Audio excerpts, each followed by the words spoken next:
Hello everyone. Today we are here to discuss the topic that is a DNA. As we all know DNA, what is a DNA? DNA is a genetic material. Okay. The full form of DNA was a deoxyribonucleic acid. Basically, the well accepted model of DNA was proposed by Watson and Crick in the year 1953. So today we are here to discuss about what is DNA and describe or try to understand how the structure of DNA is made and how it look like. So let's start.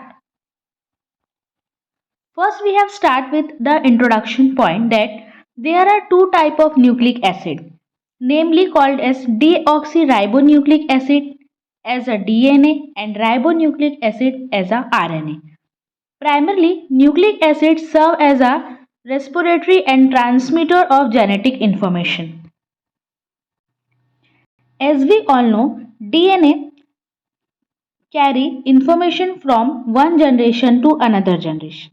That it is a basic and a genetic or a hereditary material. Some of the organisms such as viruses contain RNA as its genetic material. During the time of evolution, the first, that is a cyanobacteria, that contain RNA as a genetic material. After that, DNA was evolved. DNA was discovered in the year 1869 by John Michel, a Swiss researcher. The demonstration of that DNA contained genetic information was first made in the year 1944. DNA is exclusively responsible for maintaining the identity of different species of organisms over million of years. As we all know, जैसे कि हम सब जानते हैं कि जो DNA है वो एक जेनेटिक मटेरियल है जो किसी भी इंफॉर्मेशन को एक जनरेशन से दूसरी जनरेशन यानी एक पीढ़ी से दूसरी पीढ़ी ट्रांसफ़र करने का काम करता है। डीएनए को पहले इन द ईयर 1864 डिस्क्राइब किया गया था, डिस्कवर किया गया था। और डीएनए जो है वो हमारी आइडेंटिटी, हम कैसे दिखते हैं, हम क्या है और हमारी बॉडी का जो जेनेटिक मेकअप है वो कैसे होगा, उसके लिए पूरी तरीके से डीएनए जो है वो रिस्पॉन्सिबल है। इवोल्यूशन के समय जो साइनोबैक्टीरिया है ना, उसमें जो जेनेटिक मटेरियल था वो आरएनए था। आरएनए के बाद ही डीएनए का इवोल्यूशन हुआ या डीएनए इवॉल्व हुआ है, ऐसा हम कह सकते हैं। जैसे कि आप देख सकते हैं कि डीएनए जो है वो एक न्यूक्लियोटाइड्स है जो कि नाइट्रोजनस बेस पेंटोस शुगर ये सबसे मिलकर बना हुआ है। डीएनए जो है वो जैसे हमने बताया राइबोस शुगर, पेंटोस शुगर और राइबोस से मिलकर बना हुआ एक न्यूक्लिक एसिड है। डीएनए को हम बार बार ये चीज़ रिपीट कर रहे हैं, जैसे आप भूल जाते हैं what's the full form of DNA, that is a deoxyribonucleic acid. It is a macromolecule that carry genetic information from generation to generation.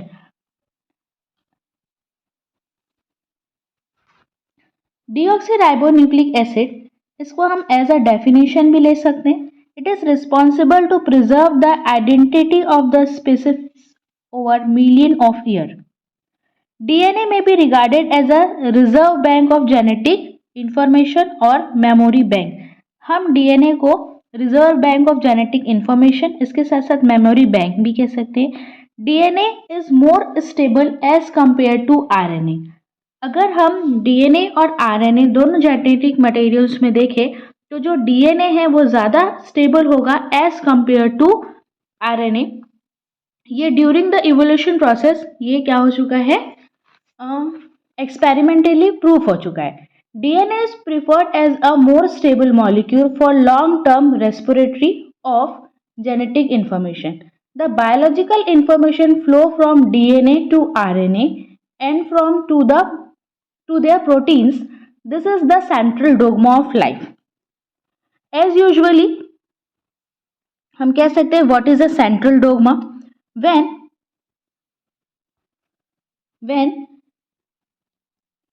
DNA converts or change into mRNA and mRNA convert into protein, it's the flow of information is called as a central dogma. जिस समय DNA का duplication होगा उस process को हम कहेंगे DNA replication. Replication के बाद जब डीएनए से एमआरएनए की फॉर्मेशन की प्रोसेस होगी उस प्रोसेस को हम कहेंगे transcription. And again when mRNA से प्रोटीन बनेगा तो उस प्रोसेस को हम कहेंगे ट्रांसलेशन। और इस पूरे प्रोसेस को हम कहते हैं central dogma. So the question is what is central dogma? The flow of information from DNA to RNA and RNA to protein is called as central dogma. DNA that control every function of cell through protein synthesis. As usually हम ये कह सकते हैं कि जो हमारा DNA है वो हमारे सेल के सारे फंक्शंस को कंट्रोल कर सकता है। क्यों? क्योंकि DNA से mRNA और mRNA से प्रोटीन का सिंथेसाइज होता है और ultimately protein is responsible for what ever the function is done और control by our body.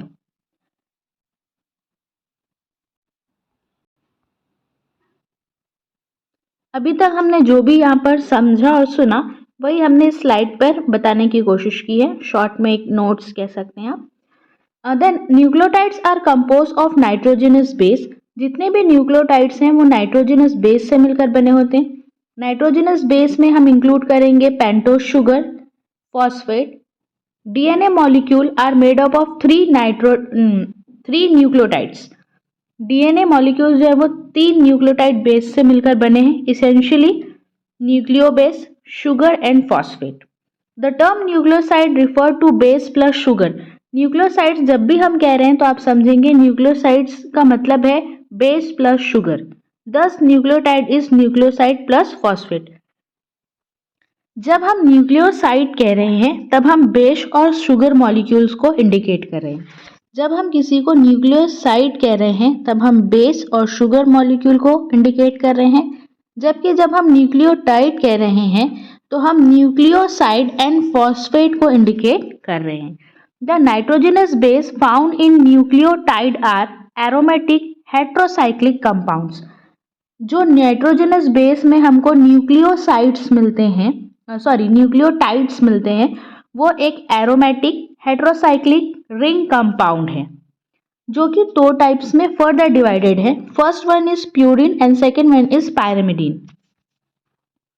The pyrimidine are cytosine is found in DNA in both DNA and RNA.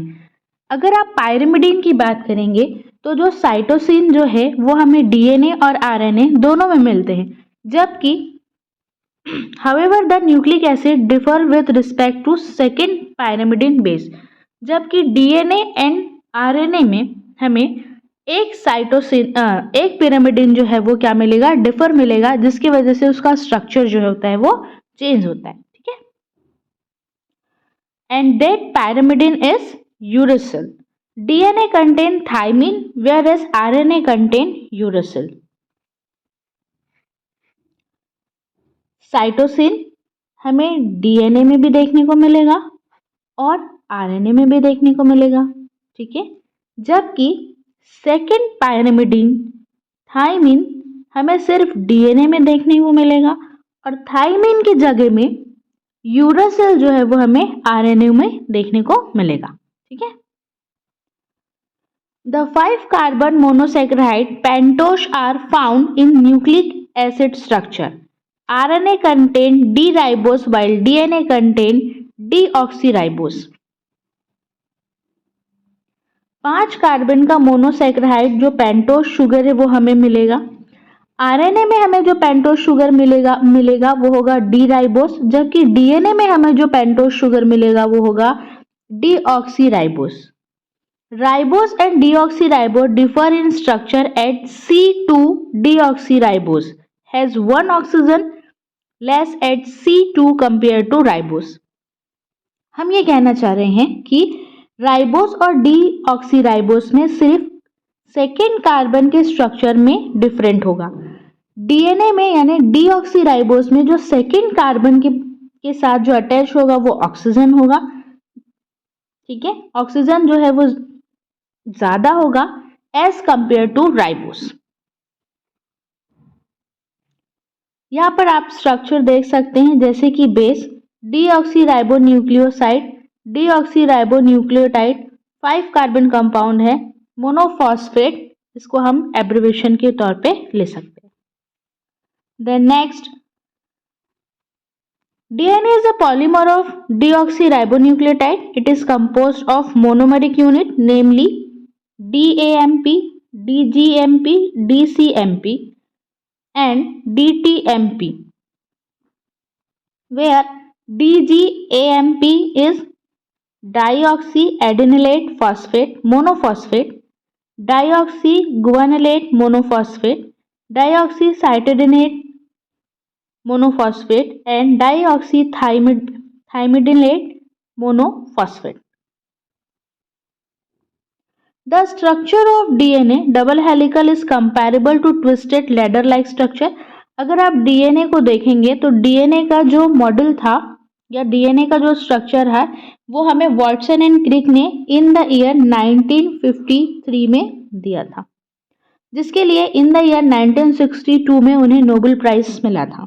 ठीक है, इन्होंने x ray crystallography method के through हमें DNA के structure को समझाने की या डिमोन्स्ट्रेट करने की कोशिश की थी। डीएनए हमें एक लैडर यानी सीढ़ियों के जैसे दिखाई देता है। Each molecule of DNA is made up of 2 coiled polynucleotide chain which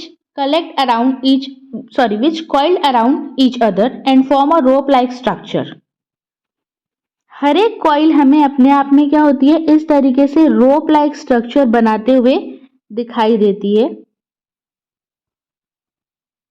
ये जो आप देख रहे हैं। ठीक है, हर एक ग्रुप्स जो है वो अपने आप में क्या होता है, एक एक बेस पेयर से जुड़ा हुआ आता है।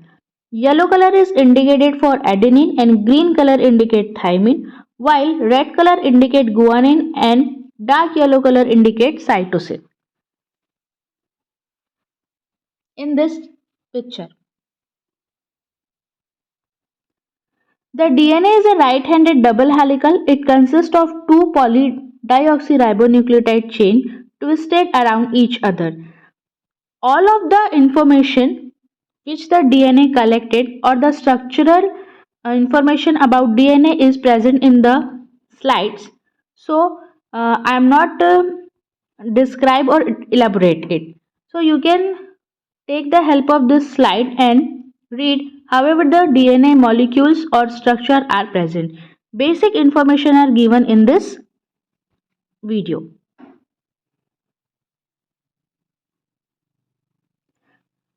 The complementary base pair in DNA helical prove Chargaff's rule, and you have also remembered that always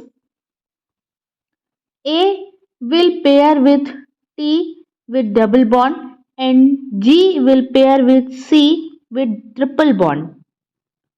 Okay. And the both structure are covered by a pentose sugar.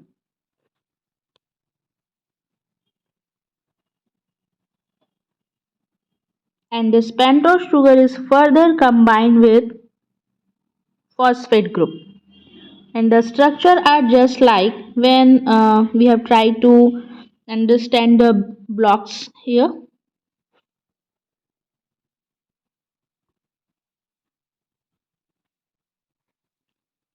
And suppose this is A, adenine, and this is thymine. This is a guanine and cytosine. This base pair will join with pentose sugar, and this pentose sugar will further join with a phosphate molecule, and the chain will continue. On the other hand, the structure of sugar was just opposite, and this side was also joined by phosphate molecules. This is how the structure of DNA was elaborated or explained by Watson and Crick with the help of X-ray crystallography method. For today, it is over, and I hope you will understand the video and try to learn something from this. And thank you. Have a good day.